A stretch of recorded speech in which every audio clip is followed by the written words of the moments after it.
bonjour, ou plutôt hola. Je vais te proposer d'intégrer pour toi un team lors des 24 heures de Barcelone, cette course emblématique. Et pour ça, il va falloir que je me fonde dans la masse. Attends. Voilà, comme ça je vais pouvoir intégrer le team et passer inaperçu. Tu n'as pas rêvé? Ducati, et on parle bien d'endurance. Un choix osé, ou plutôt stratégique. Mais ça, je te propose de le découvrir en te présentant le team. Donc rendez-vous directement sur place.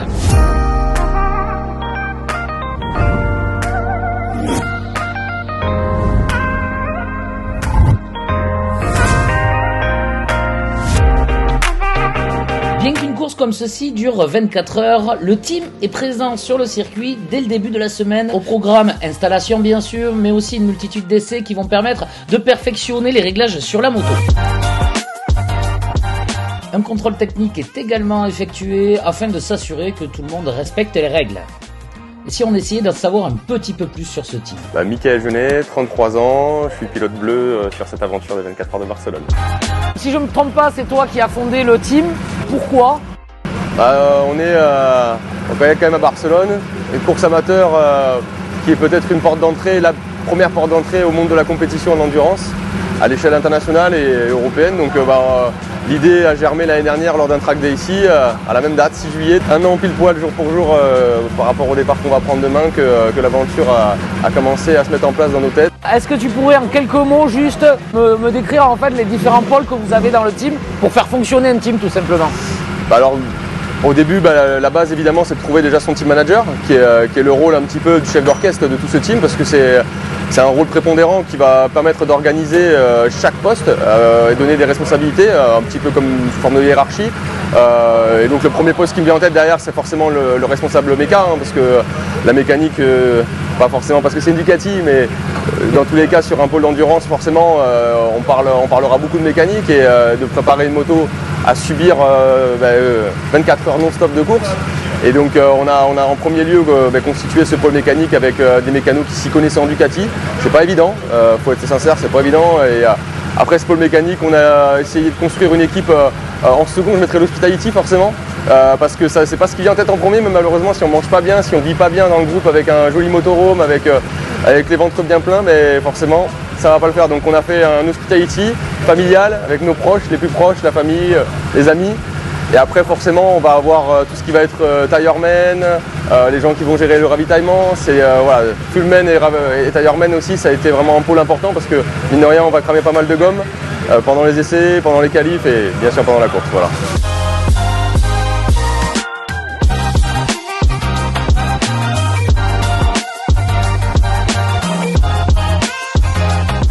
Moi c'est Gérard Peyeret, je suis le team manager sur l'équipe ici. Peux-tu m'en dire un petit peu plus sur l'organisation que vous avez adoptée au sein du team en fait? Les pilotes m'ont fait une petite commande qu'on a essayé de respecter le plus possible et je crois qu'on y est. Ils m'ont dit c'est la première pour nous, donc il faut que ce soit convivial avec les amis et la famille. Donc on a essayé de faire un team amical, familial, en même temps pouvoir faire un peu et nécessairement de la technique. Voilà. Donc là on a une équipe qui est un peu nombreuse, hein. On est 33 personnes, essentiellement constituée de personnes de la famille, des amis et des gens de haute compétence sur certains sujets. D'accord. Les objectifs? Alors les objectifs, il faut qu'on finisse. L'objectif, je partage ça avec les pilotes à 200%, c'est la première, il faut qu'on termine. Dimanche midi, on passe la ligne blanche. Voilà. Après, une fois qu'on a cet objectif-là, on regarde ce qu'on peut avoir derrière et ce sera du coup d'ailleurs la notion de stratégie de course qu'on va mettre en place avec Guillaume qui est là à côté de moi pour savoir si à un moment donné on peut aller chercher autre chose que finir voilà. Mais avant tout terminer.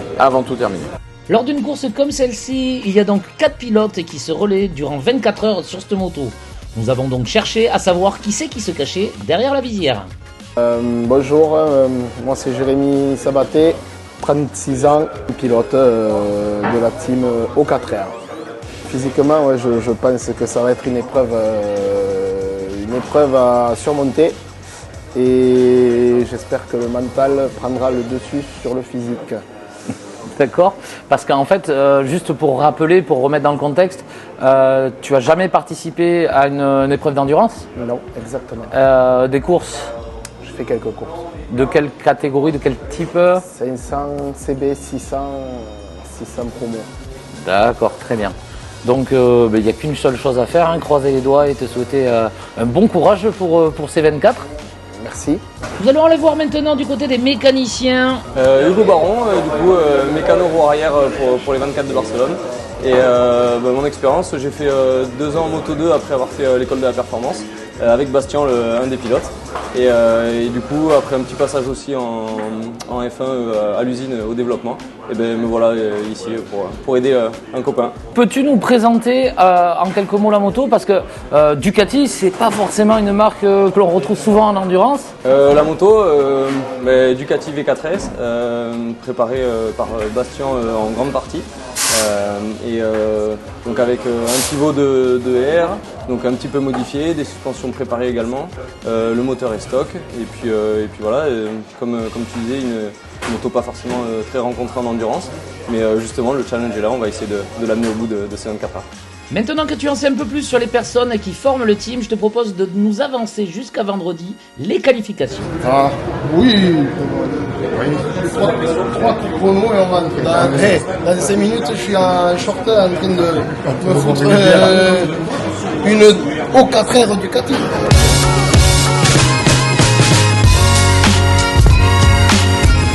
Tortue Ninja, on m'a appelé bientôt. Bien qu'il ait toujours le mot pour rire, le sérieux et la concentration prennent tout de même le dessus au sein du team. Pour rappel, lors des qualifications, les 4 pilotes doivent prendre le guidon de la moto et réaliser la meilleure performance. La moyenne des 4 temps fera bien sûr la place sur la grille de départ. Pour un souci d'économie de la moto des 24 heures, le team choisit de se servir du mulet lors des qualifications. Cependant, un souci de boîte apparaît et oblige le team à changer de stratégie. Pris au dépourvu, ils vont malheureusement être loin des temps réalisés lors des essais. Ils partiront à la 48e place. Ça y est, nous y sommes enfin, c'est le grand jour. Et l'heure pour le moment est au discours. Tout le monde est attentif et bien sûr motivé pour donner le meilleur de soi-même pour cette journée tant attendue. Mais l'heure n'est pas qu'à la parole, elle est aux surprises également, puisque nos 4 pilotes remettent un trophée au team manager pour le remercier pour son engagement et de tout ce qu'il a effectué bien sûr.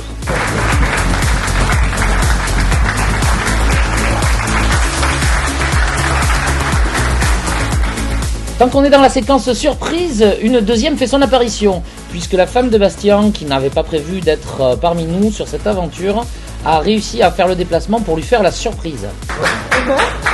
Oh putain! Mais non!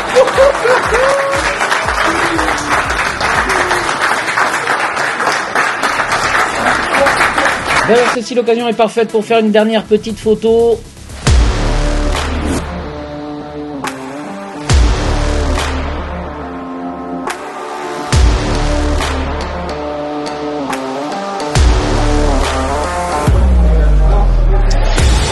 Bon alors, à quoi on pense dans ces moments-là là? Écoute, on pense à tout le travail qui a été effectué pour arriver jusque-là, donc un peu de stress, mais du bon stress. Du stress, l'envie de bien faire, l'envie de voir la ligne d'arrivée demain, midi. Voilà.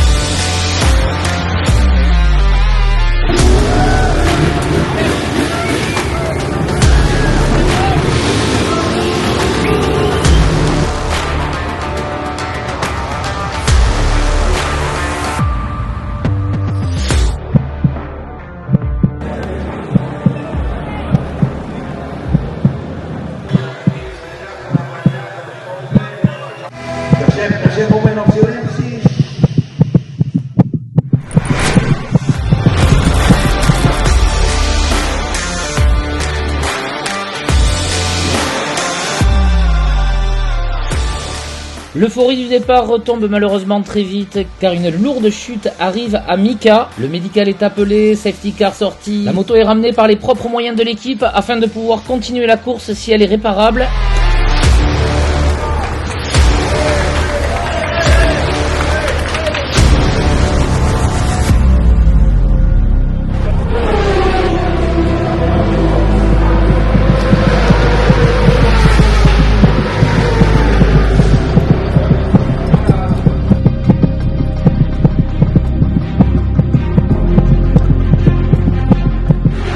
m'expliquer un petit peu le début de course? Compliqué. Le bilan est plus lourd que ce que l'on pensait pour Michael, qui va écoper d'une multitude de fractures, omoplates, épaules, clavicules, pouces, en plus d'une commotion cérébrale. Du côté du box et concernant la moto, vu que la géométrie n'a pas été touchée, ils prennent la décision de réparer, et ce, au plus vite.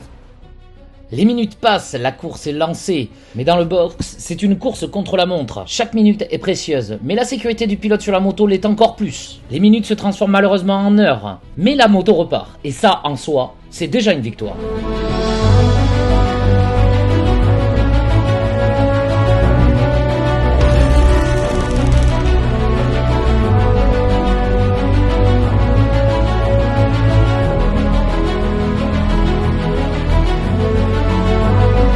Les relais peuvent alors s'enchaîner.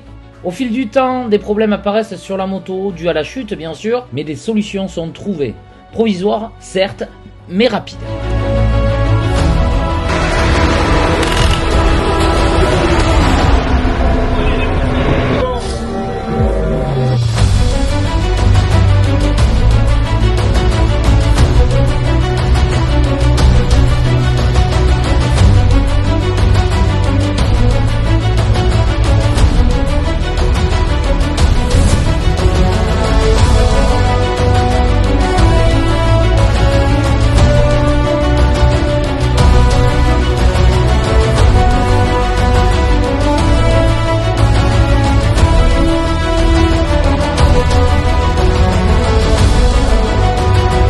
On prévoit les étriers.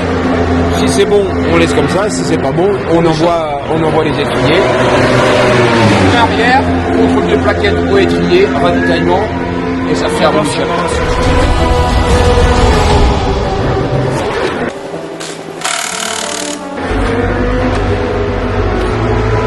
Bon, la situation est là maintenant bien meilleure qu'elle n'a démarré. Même, je trouve même que notre équipe a super bien réagi. Un événement majeur en début d'événement, en début de session. 1h30 de réparation pour repartir.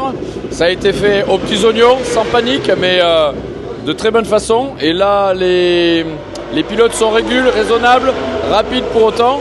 On a récupéré une dizaine de places, donc c'est pas mal, on est parti quand même de loin. Et là maintenant la machine va bien, le rythme est pris, maintenant on n'a plus qu'à dérouler.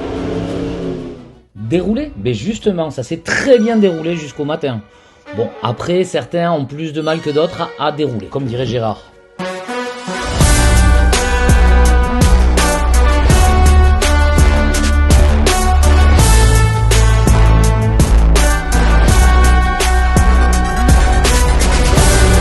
Le zèbre qui fait que nous filmer.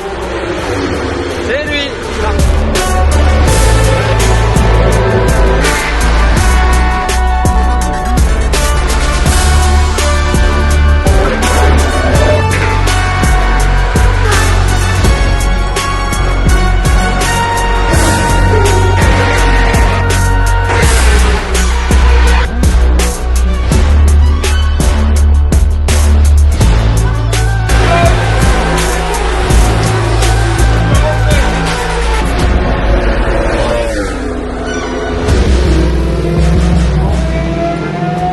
Les gars, ils ont fait un good job de fou pendant toute la nuit avec des runs extrêmement longs pour compenser ma chute tout simplement. Et notre objectif numéro 1 de terminer la course s'approche de plus en plus puisqu'il reste plus qu'1h41. Et on a malheureusement pour eux 2 teams dans notre catégorie qui sont à l'arrêt depuis une petite demi-heure maintenant. Donc le but numéro 1 c'est toujours le même, terminer la course. Mais d'après nos calculs, si les concurrents restent à l'arrêt, on pourra monter sur le podium rookie et ça quand même, ce serait le gros finish. Voilà. Allez, vamos!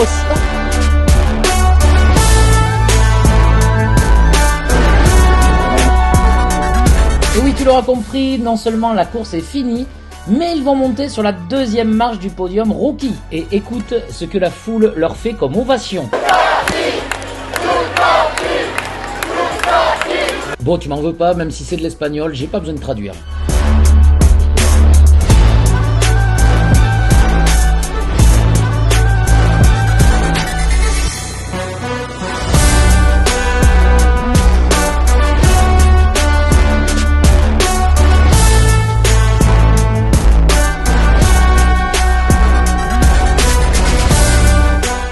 formidable aventure humaine avant tout, faite de gens qui osent croire en leurs rêves et aller jusqu'au bout.